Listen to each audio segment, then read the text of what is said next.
It's Jessica with Spark here, and I'm catching up with Scott Laine. We're doing 5 questions in 5 minutes with Chief Operating Officer at LX Collection. Scott, thank you so much for being here. I'm going to let you introduce yourself to the viewers. Can you tell us a little bit about yourself today? Well, my name is Scott Laine, and you know that I'm the Chief Operating Officer of LX Collection. We launched the platform a year ago. I've been working on this program for 2 years. I originally was in the media industry. I was forgetting my own title, my own story. It is hard when you're being quizzed on what you've done with your life. Let's see. I'm from New York City. Yeah, so I was the technology director for Wired magazine for 9 years, and I ultimately migrated over to the ad agency side, where I was the chief marketing officer for Universal McCann globally. I have a passion for media and communicating and telling stories, but then also intertwining technology into that communication strategy. So LX Collection was a natural fit. I met our CEO through his wife that I worked with at Wired many, many years ago, and we started talking about business over breakfast, and by the time we finished lunch, he had convinced me that this is what my next career was going to be, and I haven't stopped loving it since the day we started.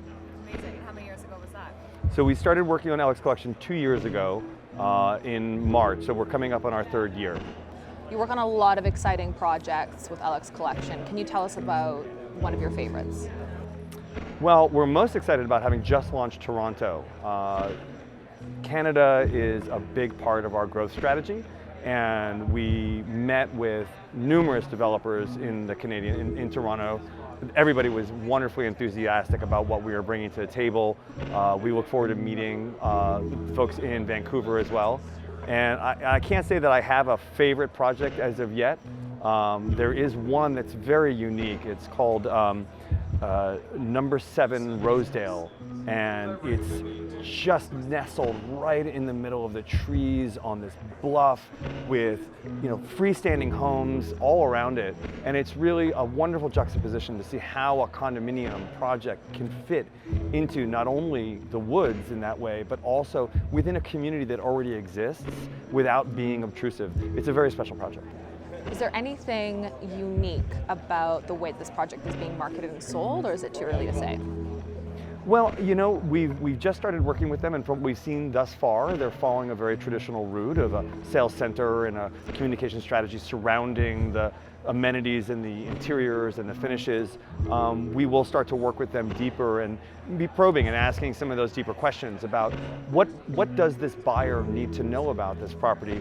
For one thing, I would say that really the millwork is exceptional. They've really gone to a great length to give that experience of luxury within the property at every angle, and a lot of the materials are imported as well, which I think is something that's becoming more commonplace as we look in the luxury segment, not only in just Canada, but really just finding those really rare things. So we're at a Proptech conference, and there's certainly been a huge digital acceleration over the last 20 months.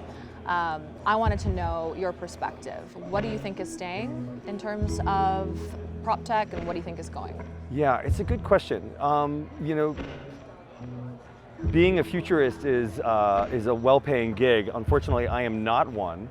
I would say that from where I sit and from what we've seen, any technology that really is solving for a human capital problem is going to be something that is going to have legs.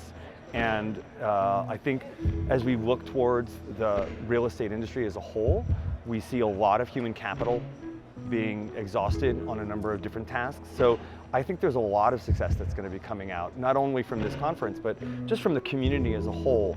I did see some really amazing talks while here, and one that really got me excited, which isn't necessarily specifically within Proptech, but is just the sophistication that's coming in around sustainability and how properties are going to start adapting these technologies, not just as a sort of check mark, but more so as a strategic part of how that property is marketed and sold. And that's really interesting to me. Yeah, how to bring it into the amenities and the sales program, but also benefits the community at large. Exactly, and if sustainability is done right, it lowers costs, right? It diminishes the amount of assets that are required, it lowers energy costs, and all of that is translated back to the buyer. And when the buyer's carrying costs are lower, that becomes a greater asset in which to invest. So I think that's a wonderful journey that the industry is on, and I hope that all the developers follow suit. All right, final question.